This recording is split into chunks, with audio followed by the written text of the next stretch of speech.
having a capability of executing them somewhere in Nairobi. But today it's a whole different affair, and all this thanks to devolution. Karibu sana Mheshimiwa.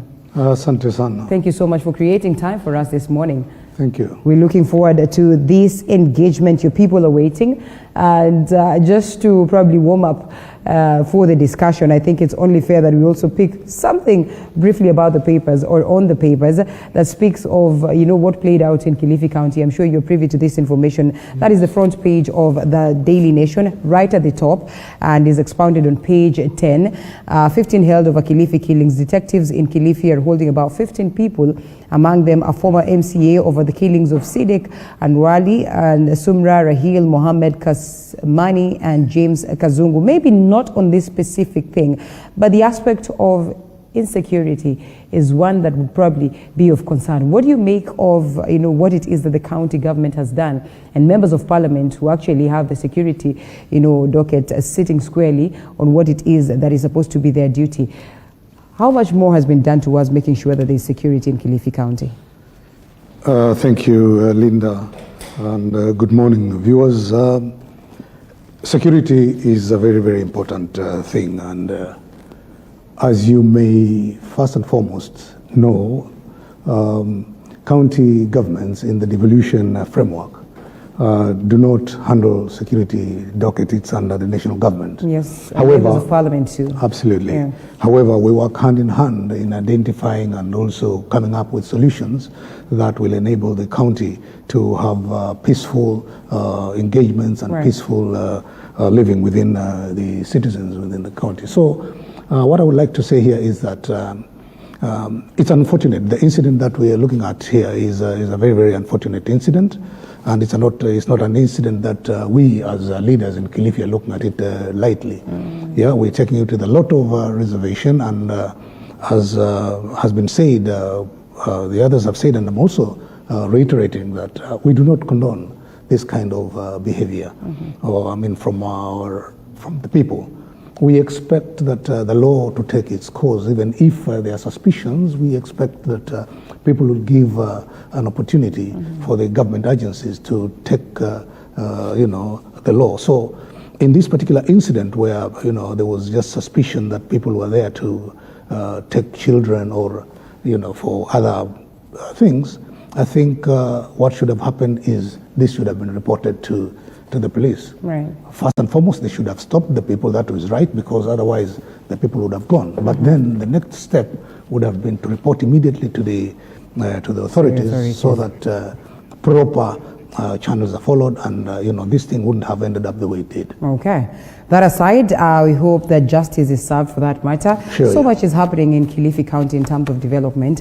That is not the business that brings us here this morning, but all the same, it is only fair that we touch on the same, because now you are the deputy governor and it is necessary that we discuss this. I am not as mean. I think I'll get you a glass of coffee or there, so that you don't say that Linda anakunywa chai hapa mwenyewe. I'm a typical African woman, and there you go. And so, Mheshimiwa, the very first time you're talking to the national, a national station after a long time and after a series of dark moments, I wouldn't want to say politically, but generally, in your life.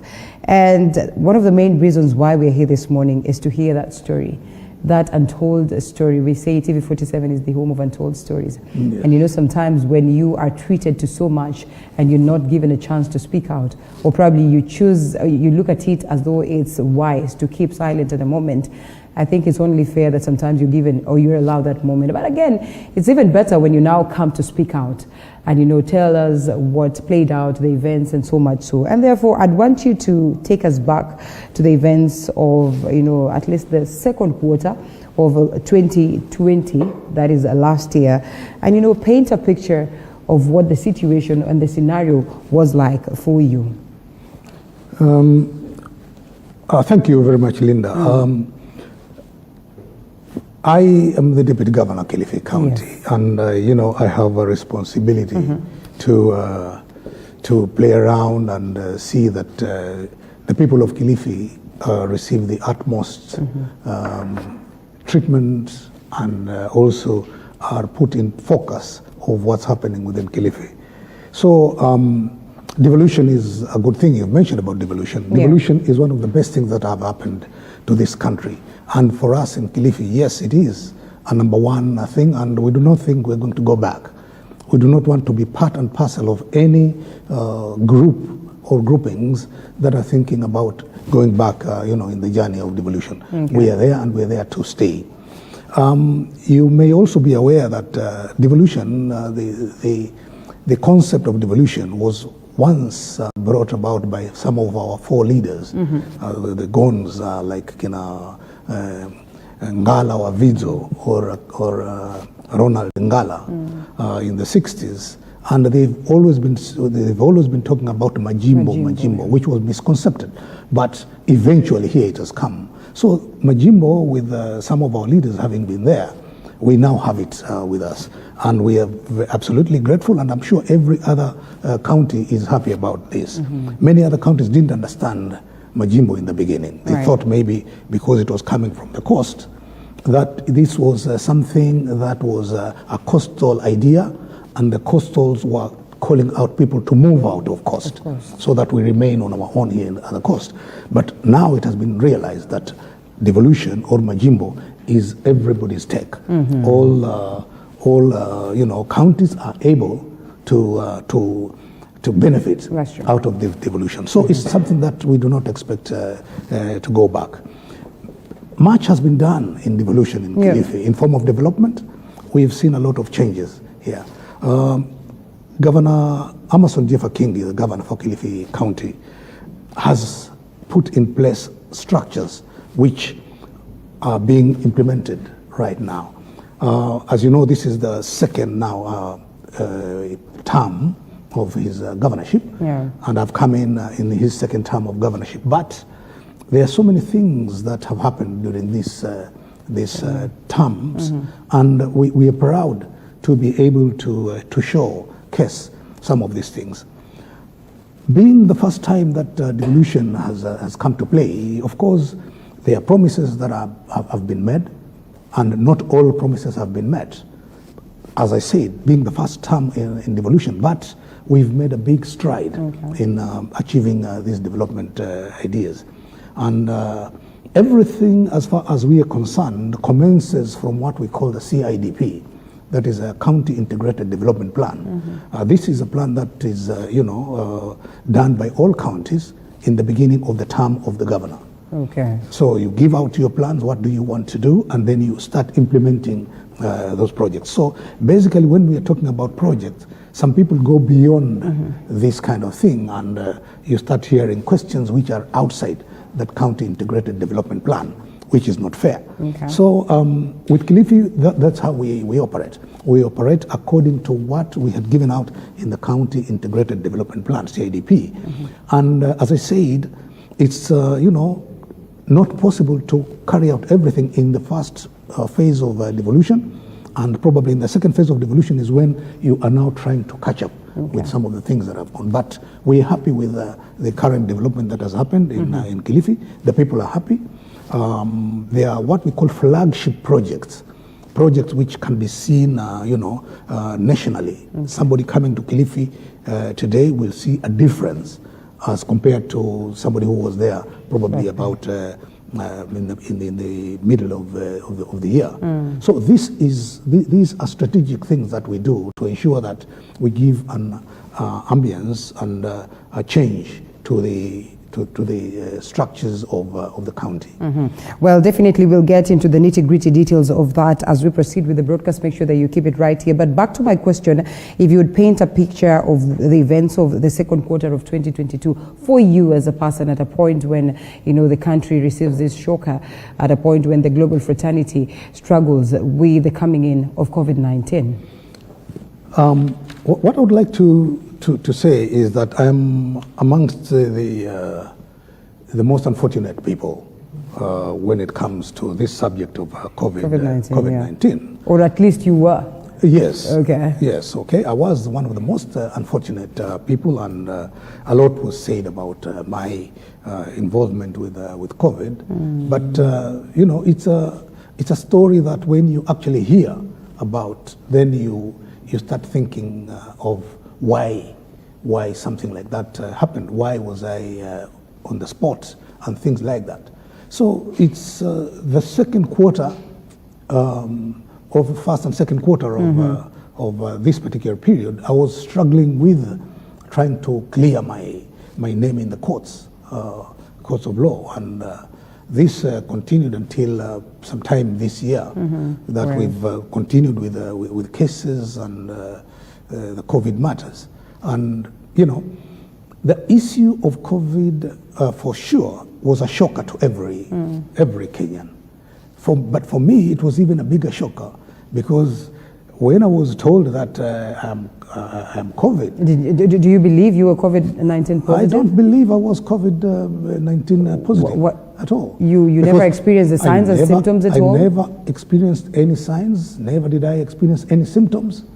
14 days in quarantine. Absolutely. Forceful quarantine. Forceful quarantine. Those 14 days started after my 13th day already coming from outside the country. Yeah. That's when the 14 days, the forced quarantine started. Yeah. 14 days after I had already been in the country for over 12 or so days is when I was told you are COVID positive and you have to go into forced quarantine.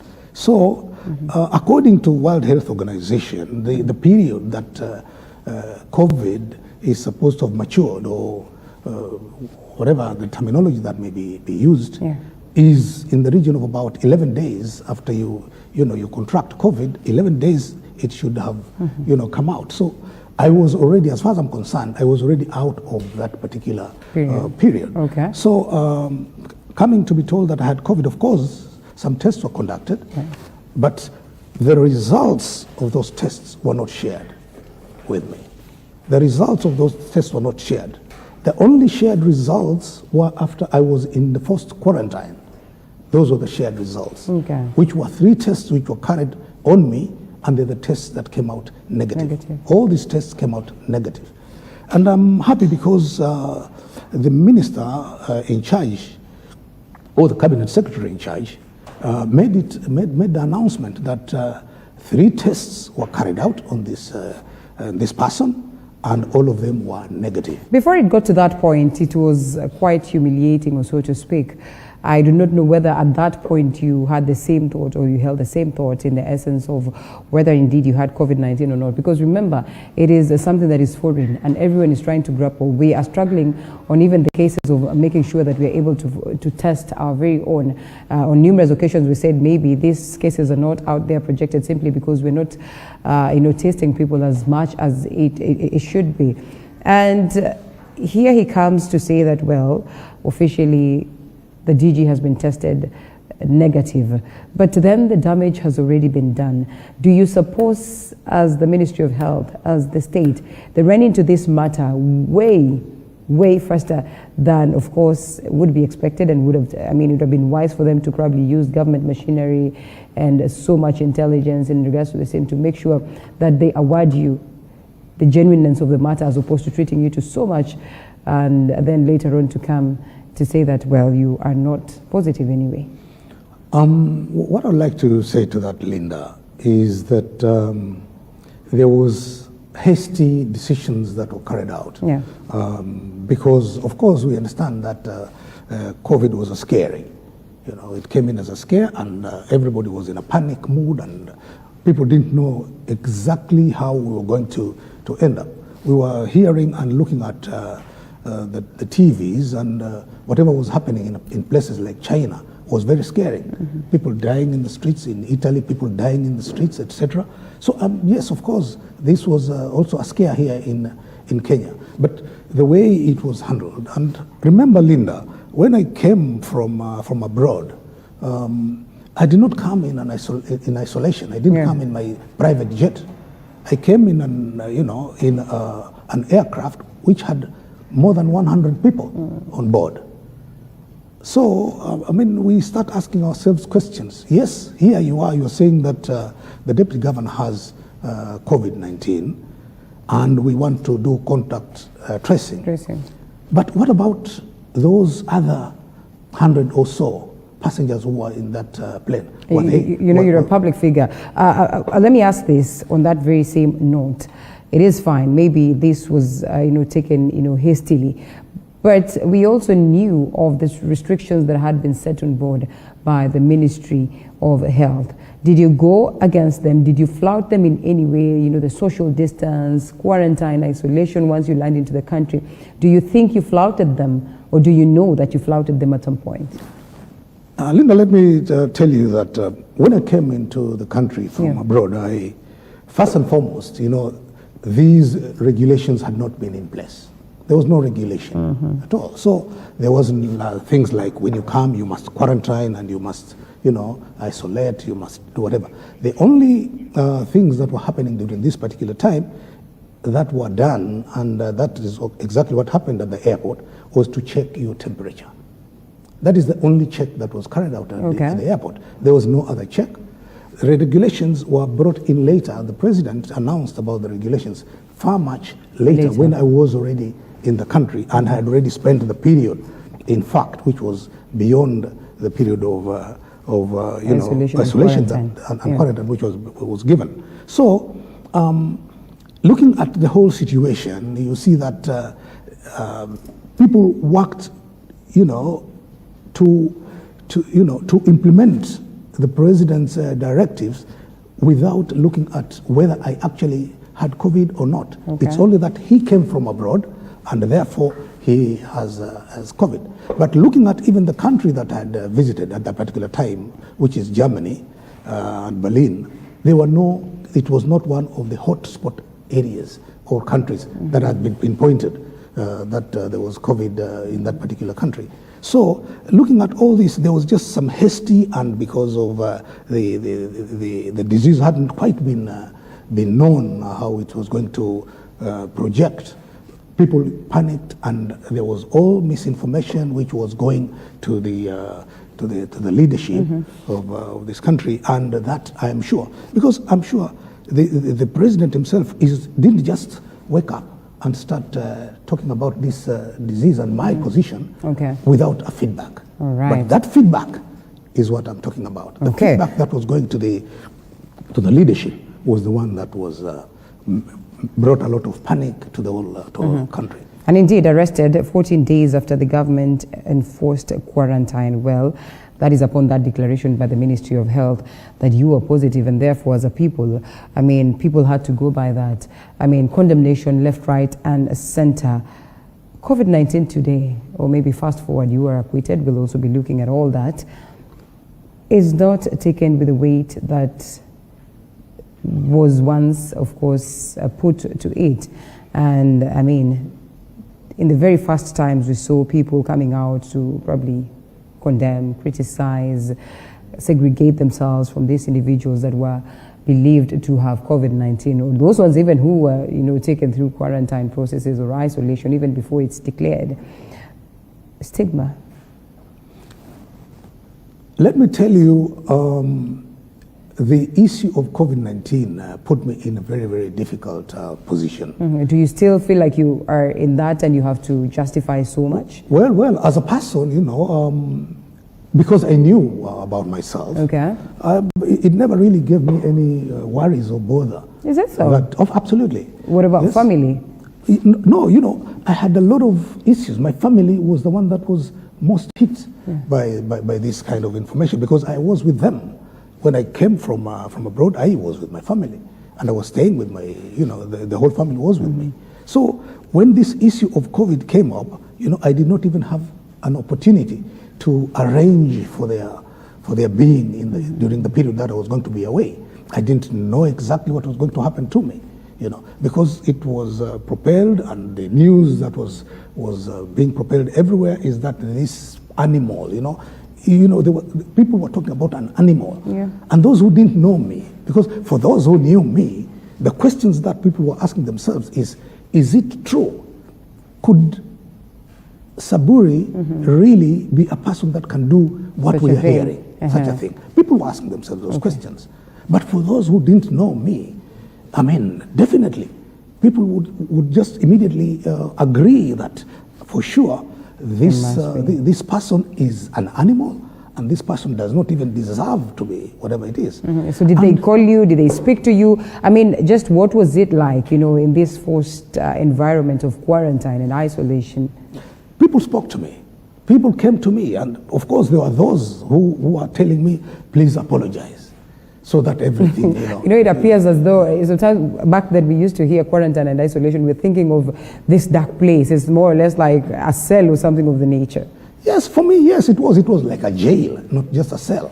For me, it was, I felt like I was in jail for all those days. Zuma for 14 days in quarantine, and then another 14 days going through a court, in the cells or whatever, jail, 14 days. That's quite a long period of time away from your family. So it's something that really came to me as a surprise, and and everybody was so worried about me. I was worried myself, because I was even wondering what's going on. Surely, we still wonder where you are today. A majority of people will tell you that they don't even know whether you're in jail, or you are in quarantine. Because one of the things that was happening during that particular time, there was a lot of misinformation coming out from different sources. A lot of misinformation. For example, there was a talk when I came from abroad. The indication was that I came through Jomo Kenyatta International Airport, which was wrong information. There was information that after I came, I refused to abide by the rules. No, nothing. There were no rules at that point. At that particular time. And I did not interact with anybody on these particular matters.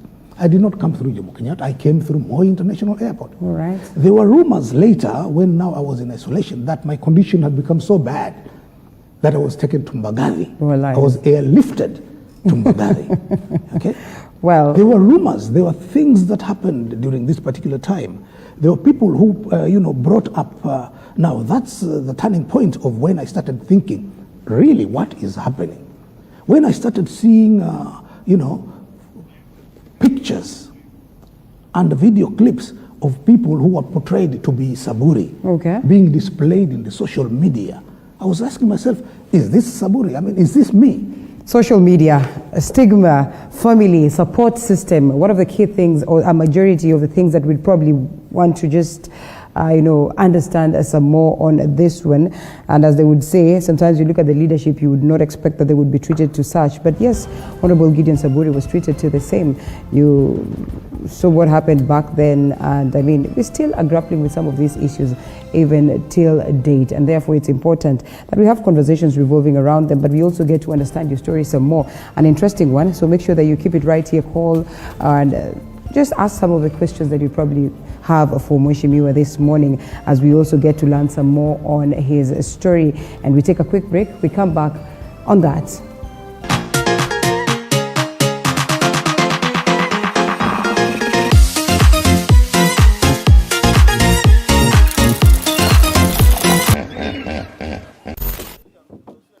Crocodile inaweza tokea juu. Hiyo sijakula hata unataka nikufe kabla ni. I don't like it. I don't. Miss Kai na hipo ikitokelezea ivuruche simu yangu. No, ni sawa. Those who know me will tell you I'm not a lover of large volumes of water. But for you, we rove the different parts of the country and beyond just to make sure that we bring you the experience. We educate you, we entertain you, and we inform you. That it's not political and it can do something. As we sail the boat of Morning Cafe to enlighten you, entertain you, and inform you every Monday to Friday, only on TV 47.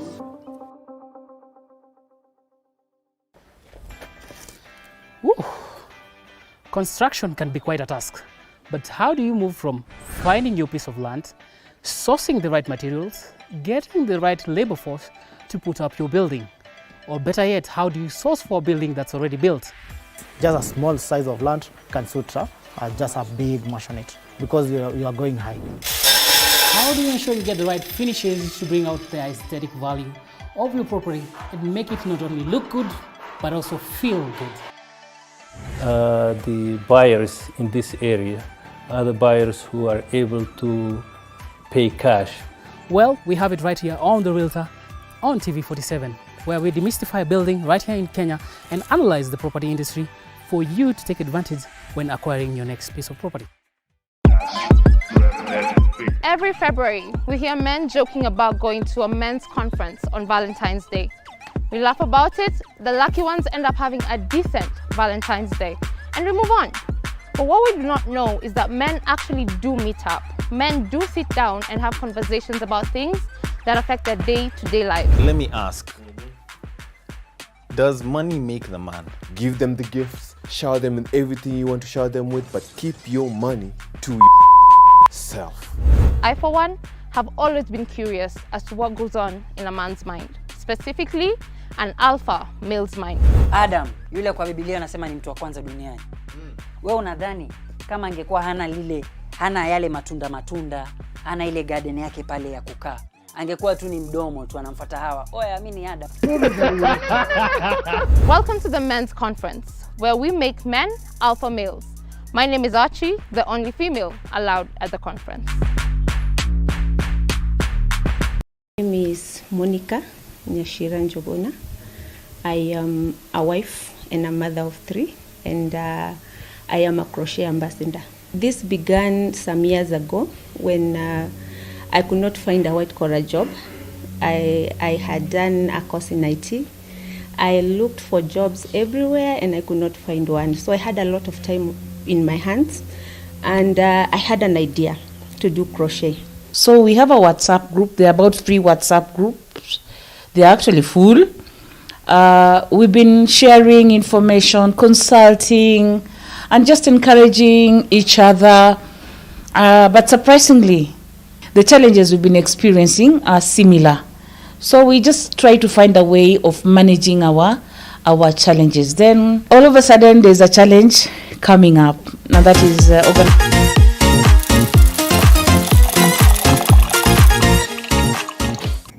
Welcome back to the broadcast. Still with me in studio, Honorable Gideon Saburi, who's the Deputy Governor of Kilifi County, as we look at the progress in Kilifi County devolution. But importantly, the very first time we have an exclusive of response after a tough time, occasioned by the unprecedented times of COVID-19. We'd love to know what is being done in terms of progress at his very respective county. But importantly, we still continue with this conversation of his experience as he, remembers what it is that played out then, and he also reacts to, some of the treatment that he was treated to.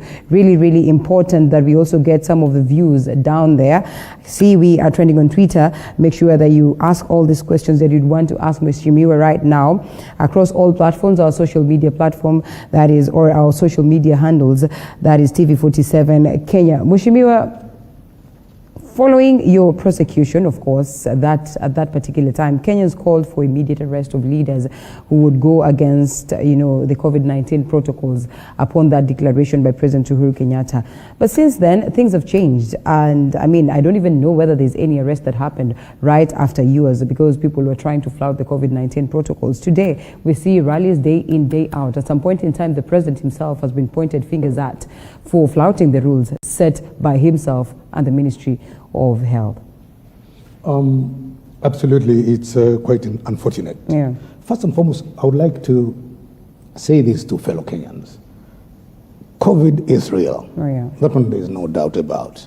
And we're seeing more cases of people being affected by COVID, and even more deaths being announced. So COVID is real, and I would like to ask my fellow Kenyans and every citizen to take this matter very, very seriously and to follow the COVID protocols that have been placed by the Ministry. Are you at one point, did you ever get to a point where you felt like maybe this whole COVID thing is a hoax in the country, the numerous numbers that we used to receive every evening from the Ministry of Health? Because, there are times where Kenyans question that. Do you know someone who knows someone who knows someone who has COVID-19? Did you ever get to that point? No. I trust that the Ministry was doing a good job. Okay. And I trust that whatever was happening, especially in my county, we did a very, very good job to ensure that we kept the COVID disease on check. Okay. So, as far as I'm concerned, in that aspect and in that respect, we did a good job as Kilifi County. We kept COVID on check, and we did not receive news of expanded cases in the COVID. But if you have a feeling that you never had COVID-19, how many more people were misdiagnosed, so to speak? During my time, I cannot talk about others, but I'm talking about my case. Yes. Yeah, during my time, first and foremost, COVID was a very, very new thing, and even in this country, we had not brought in any, the ingredients for checking on COVID. So any disease that is close to some of the respiratory diseases, checked would also propel some kind of COVID results.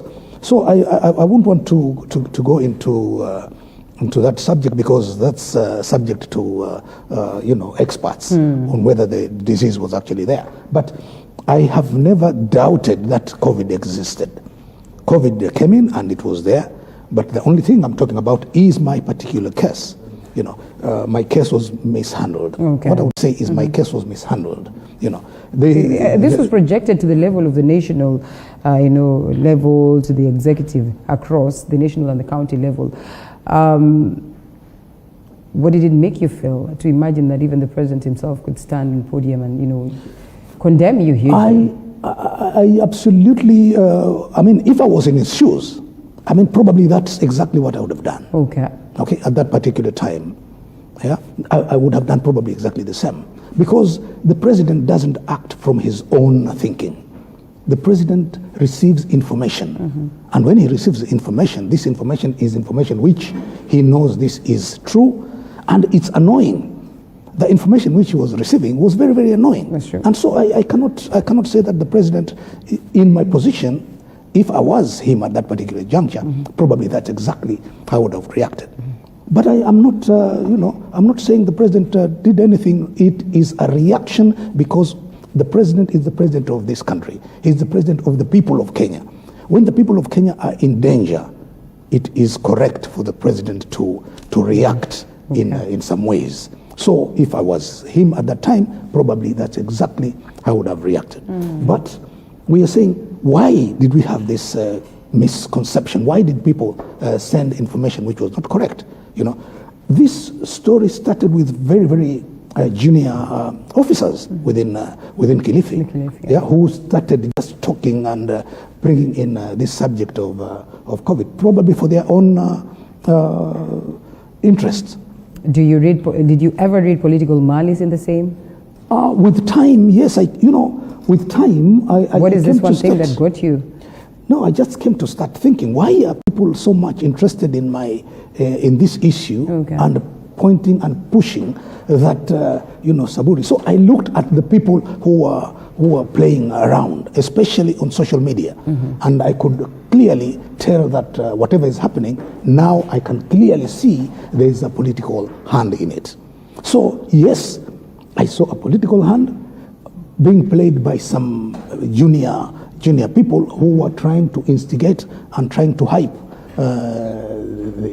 the government and the political scenario in Kilifi, because I have ambitions. I've been a deputy governor for the last 5 years. Right. I was a minister in Kingi's government in the first Governor Kingi's in the first phase. So I have political ambitions, and there's nothing wrong with having political ambitions. So I do not know whether some people had deliberately been sent to come and cause that kind of confusion and bring propaganda. Going back to, I would like to talk about what I was feeling during that particular time, especially when I was reading social media information. I was in isolation, and in isolation at that time when I was feeling completely low, at my lowest time. I could see, for example, even newspapers citing my case as an agent of death. Me and another. Can we have that up? Can we have that up? Yeah. I think we have that paper. Yes. So, and really, it's dread. It's dreading to even imagine that is what. So how can even somebody imagine and give such a title to something that you are not even sure about? That was absolutely appalling, and that completely killed the people who knew me. The people who knew me thought, how did this guy change to become what is being displayed here today? And what was the intention of that particular reporter or whoever brought a report like that? What was the real intention? Was it to inform Kenyans about COVID, or was it to condemn me and put me in a position that I was not able to defend myself at that particular time? Because at that time, I was in isolation, forced to stay indoors. Food was being brought to me using robots. People did not even want, even at the isolation center, people did not even want to come close to me. Food was being brought by a robot. I would just be called and told, open your door and collect your plate of food outside there. You know, what kind of stigma is that going to cause in me? Was it expensive an affair for you? Well, not in terms of the damage that it did, but I'm being told, or at least that's what we're told, back then you had to fend for your own fee when you go for, especially forced quarantine for that matter. Did you have to part ways with any money to pay for the same? Probably because it was the first case and it was a government forced quarantine thing. You were lucky. I was lucky. Okay. I would say I was lucky, but the treatment that I received in quarantine was a treatment of an animal in a cage. Treatment of an animal in a cage. I was in a room for 14 days without seeing the sun. Of course, it's a hospital room, so there was a window. Alone? Of course. Alone, of course. Not talking to anybody apart from medics? Telephone. They never came to attend to you? The medics only came to me when they were taking the tests. But they would call me every morning to find out whether I have a cough. Wow. Do you have a cough? Do you have temperature? Do you have, chills? Are you feeling anything? And to all this, it was no. No.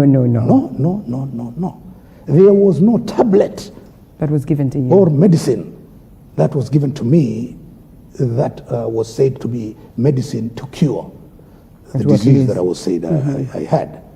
So, that. And again, when it came to issues of pictures and video clips, which were being peddled around, of course, I started wondering. That is the time I started wondering and asking myself questions. What is this? What is the intention behind this thing? When I saw, somebody else does not even resemble me being referred to as Saburi. This is the Saburi. A full page of somebody having, with women, sorry to say, but somebody with, being portrayed that this is a person who is, I don't know what term to use here, but is a person who is, going out and having something like that, Did you at any point feel the pressure and the need to maybe just want to respond? Because on numerous occasions, we all tried reaching out to you to get your response and you opted out. I have been very careful myself because one, I did not know. The government was the one that was talking about my issues. So, as far as I'm concerned, being a law-abiding citizen, I handle things to do with the government very, very carefully. That's why you never had this, me talking about this thing at all. And of course, when the court case started, I had to be even more careful because then I was not to speak about the case. And I didn't know the further intentions that were there. So I handled my case and my issues very, very carefully. I did not want to start speaking because, of course, then I would probably, in my state, the way I was feeling, the anger that was in me, I would have spoken probably things that would have put matters even worse. Yes, So I didn't want that to happen. And I wanted to give respect to the state to do just, to find out the facts and the reality about what is happening in me, so that at the end of the day, when I get cleared, people will be able to see that this gentleman was absolutely free out of this. Why speak now? The same people condemned you hugely. Why do you feel the need or the pressure to maybe justify things to them? I am a leader. I am a leader. And as a leader, people were questioning the truth about this matter. And I did not have that opportunity then to talk about this thing. Okay? When I came out of isolation, when I came out from jail, let me call it jail, because when I was in the cells, it was just the same as being in jail for 14 days or more. That's just the same as being in jail.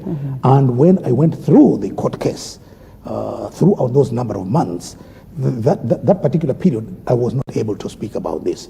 One, because of the courts. You cannot talk about matters of the court when they're going on. So I couldn't speak about it. But then it is important that people actually now come to hear, come to know the truth about this particular matter, especially those from people in Kilifi understood. For people in Kilifi, it was easy for them to understand because they read between the lines. Okay. They read between the lines and knew that this thing has something more or less politically instigated. How much of a damage has it done to you politically today? Politically, in my county, in fact, it has added my popularity. Okay. People have seen that this gentleman who is heading to want to become, to take up some position in this county is a person who is being hunted. And, I do not know who would really be interested in doing that. So I do not want to say that I'm saying it is so-and-so or it is so-and-so. But definitely it was within the fraternity of we guys in Kilifi who had interest to ensure that, my political journey is a little bit distorted. So it's absolutely unfortunate that this thing happened. But for those who thought that this was going to damage my political path, they were wrong. All right. How's your relationship with the governor today? Because an endorsement from him would go a long way.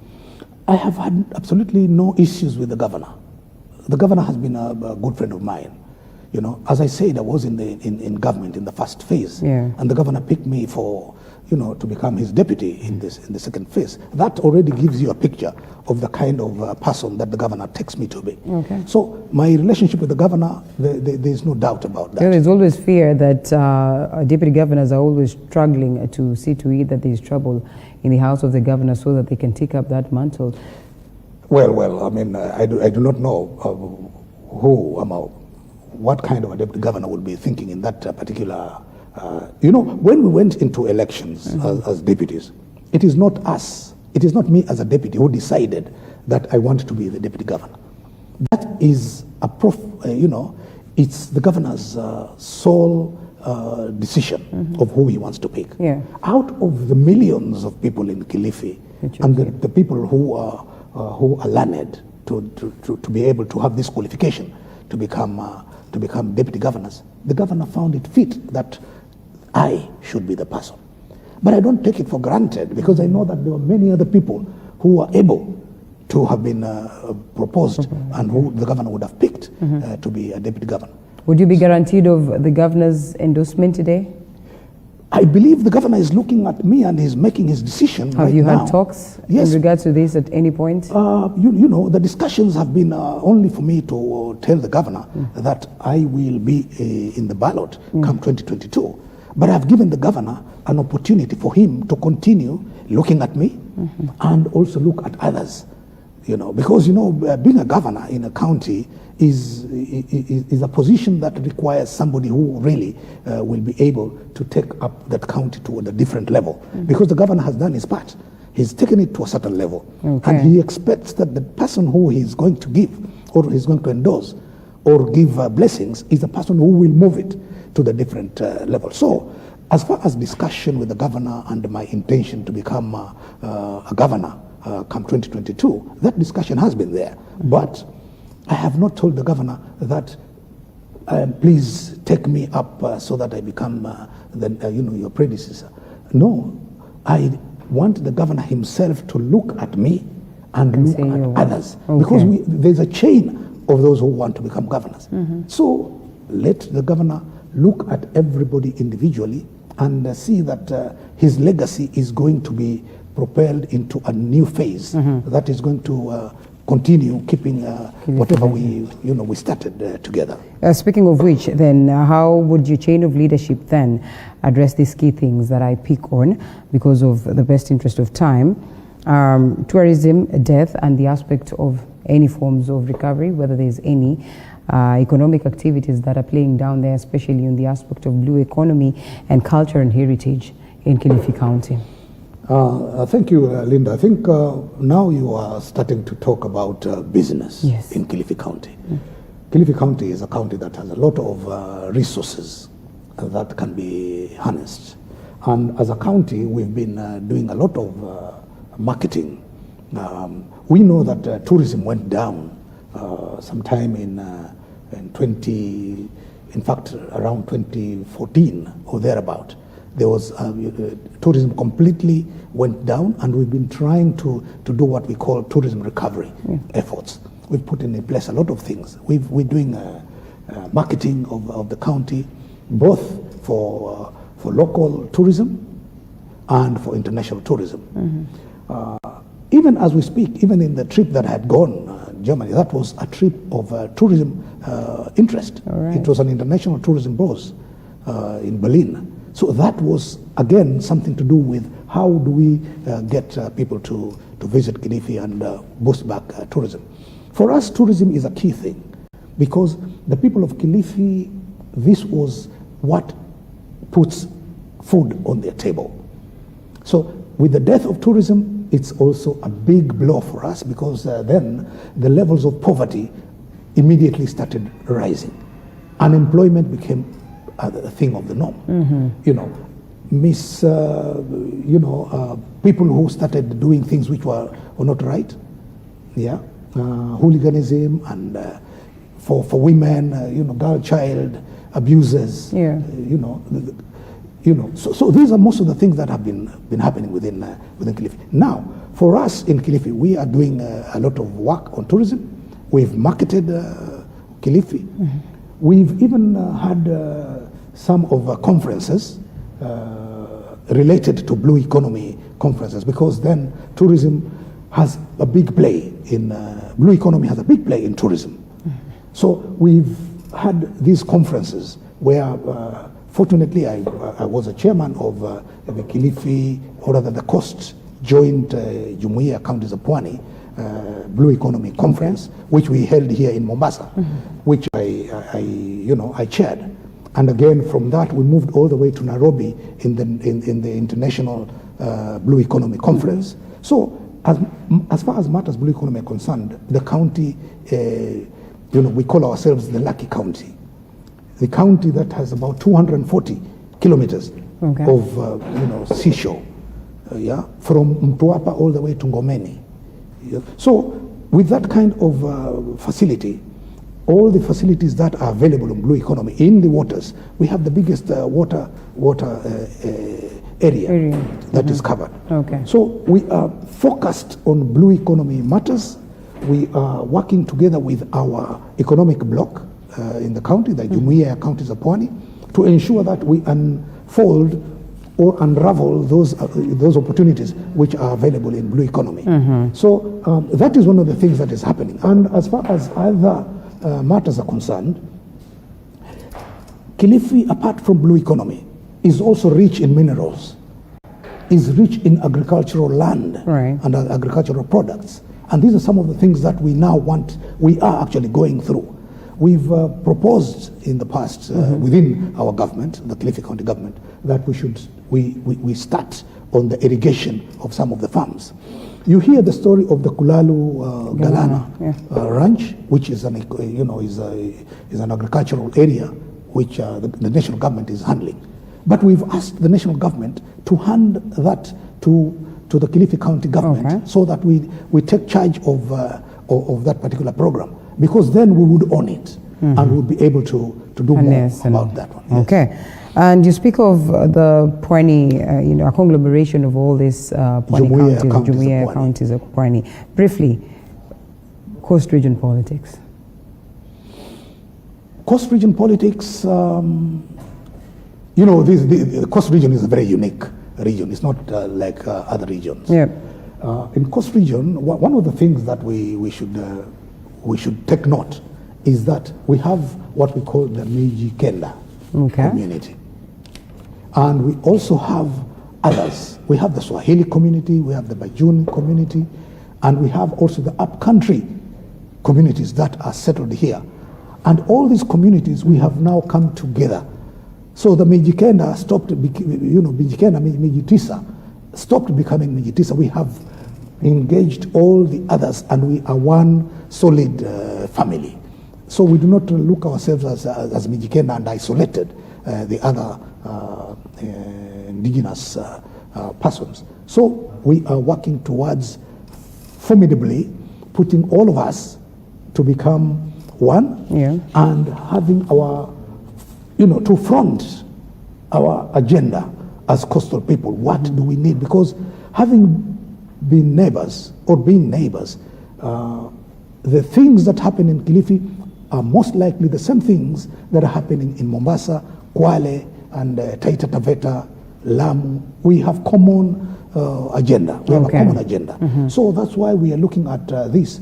And for purposes of, as you have asked, how are we engaged commonly together in form of leadership? Who is leading this particular? In Jumuiya Counties of Pwani, we have a chairman of the Jumuiya Counties of Pwani who comes from one of these counties. So it's a rotational way to ensure that every county at one particular time is involved in the leadership of the Jumuiya, the counties of Pwani. But coming to the political arena. Hold it. Can we hold the politics for a moment, take a quick break, and then come back on that particular bit? Because politics is what runs every activity. If that blue economy has to be successful, I'm afraid the political matrix of Pwani should be all good. So at this sales. So we take a short break, come back with the DG and more.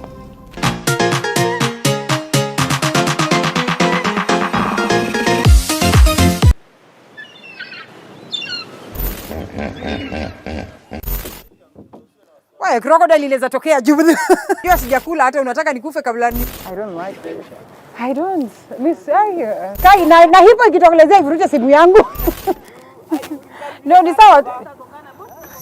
Those who know me will tell you I'm not a lover of large volumes of water. But for you, we rove the different parts of the country and beyond just to make sure that we bring you the experience. We educate you, we entertain you, and we inform you. That it's not political and it can do something. As we sail the boat of Morning Cafe to enlighten you, entertain you, and inform you every Monday to Friday, only on TV 47.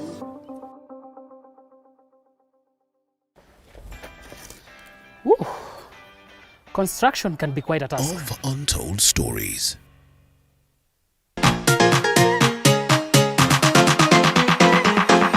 Or Mombasa edition, and we have engaged the DG of Kilifi County on numerous issues pertaining to the growth or the well-being of devolution is one thing that of course requires constant review in terms of making sure that it successfully works for the people, especially at the level of the grassroots. And now we expound some more on the politics of the coastal region, which is really, really crucial.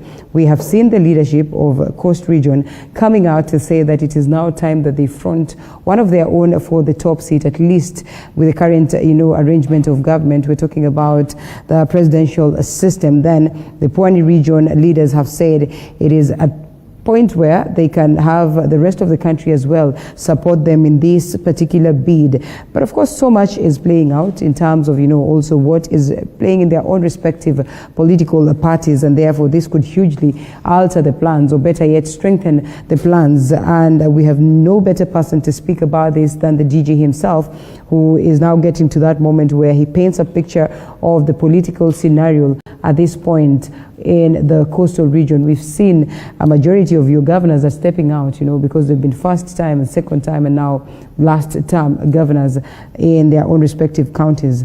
There's so much that is likely to culminate in this. Oh, sure. Thanks again, Linda. And this is what I want to tell the people about Kilifi and coast politics.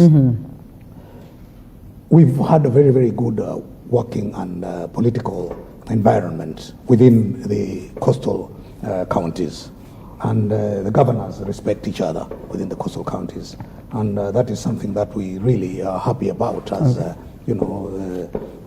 as in the leadership.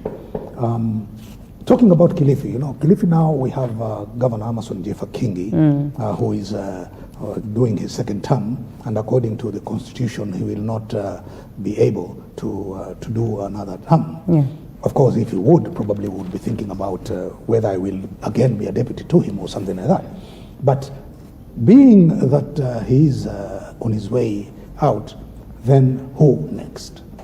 As I said, there are many, and the governor himself is looking at who. Yeah. But as a person, I have my own journey, which I must make understood. And what do I want to do to the people of Kilifi? For sure, any Kilifian would look at me and ask, out of all these people, who is the best bet? Yeah. Who is the best bet to take up the position of governor come 2022? And I can tell you for sure, I am the best bet. Just who is Saburi? Maybe we should ask that so we can conclude that is the best bet. Saburi is a very humble person. Some people take him to be, a pushover, a person who can, who is not making decisions on whatever things that are happening. For example, in the county, you may have a lot of things that are being talked about in the county. Yeah. And people think that you're not responding to some of these things. So some people think that Saburi is a softie, a person who doesn't talk, who doesn't do what. But that is up to those who think that way. That's a misconception. Do you suppose that the softie aspect does not work politically once you have to just grasp and get a hold of county activities to get them running? Now, this is the time. For them to prove absolutely. whether it is the case or not. This is the time where we are coming into politics. All this other time was working time. Yeah, we had a time where we were working, and now we are getting into the time where we are now supposed to do politics. Okay? So probably politics in Kilifi have started quite early.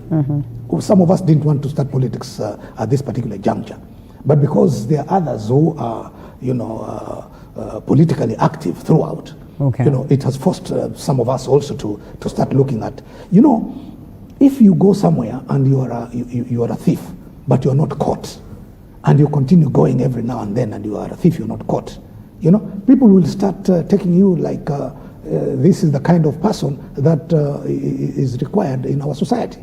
So looking at some of these people that want to take up the governorship, we have a problem. We have a real big problem.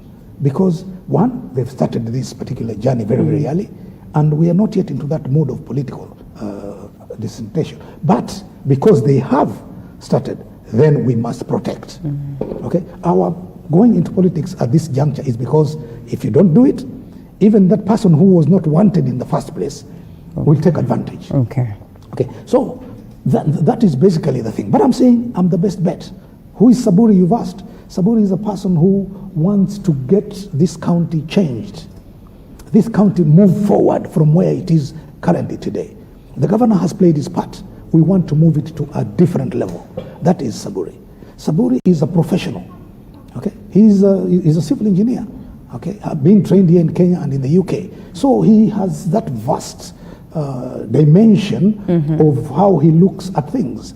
Because practicing in Kenya and practicing in the UK gives me that opportunity to have seen how infrastructure development and other project management issues are handled. What do you want in governorship? In a governorship, you want the person who will be able to look into the aspects of a county and see how he can change the county, especially in infrastructure. Look at what the president is currently doing. The president currently is concentrating on infrastructure projects so that by the time he leaves, he has a legacy that can be seen, and Kenya will have changed from what it was to a different level. Okay, so this is the kind of thing that we are talking about. As for Jumuiya ya Kaunti za Pwani, we started talking about Jumuiya ya Kaunti za Pwani. Jumuiya ya Kaunti za Pwani is the economic bloc that has came, and this was the first one that was formed in the country. Jumuiya ya Kaunti za Pwani was one of the first economic blocks that was formed, and we've moved slowly following the necessary checks and balances to ensure that it's engaged in a lawful manner. And one of the things that is happening in Jumuiya ya Kaunti za Pwani is that we are also thinking of an investment bank. Okay. Yeah, for the Jumuiya counties. So these are some of the things that we really need to look into. Coming to culture, because you also mentioned about culture and heritage. Yeah, and heritage. Yeah. Now, there has been an aspect at the counties, especially in Kilifi, of wazees being killed, the old men being killed because of suspicion of witchcraft and etc. etc. You know, we've been trying to look into this and the reality into this. But basically it's because wazees are following culture, some of the cultural things that they used to do. Yeah. Yeah. And we want this culture. Some of this culture is not bad. We are talking about, for example, kayas, protecting the kayas. For us in the coast, the kayas are our ritual areas of cultural performances, etc., and prayers for those wazees. You cannot remove culture and live in an isolation as if we didn't come from somewhere. So we want a respect in that particular area. The wazees are doing a good job. We want to protect them. We want to ensure that other cultural events that will propel the county into making our children know where we came from is in existence. Okay. We have a lot of heritage. We have the Vasco da Gama, the first visitors into our country who came here, and we are preserving most of these things. The churches, we have the Dr. Kraft church in Rabai, which was brought in by people like Dr. Kraft himself. Yeah. These are heritage things that we want to keep on propelling, and our people should know about. So Kilifi, as far as I'm concerned, these are some of the things that I'm looking at, and I would like to ensure that we keep propelling and give our people this kind of thing. What kind of leader do we need in Kilifi?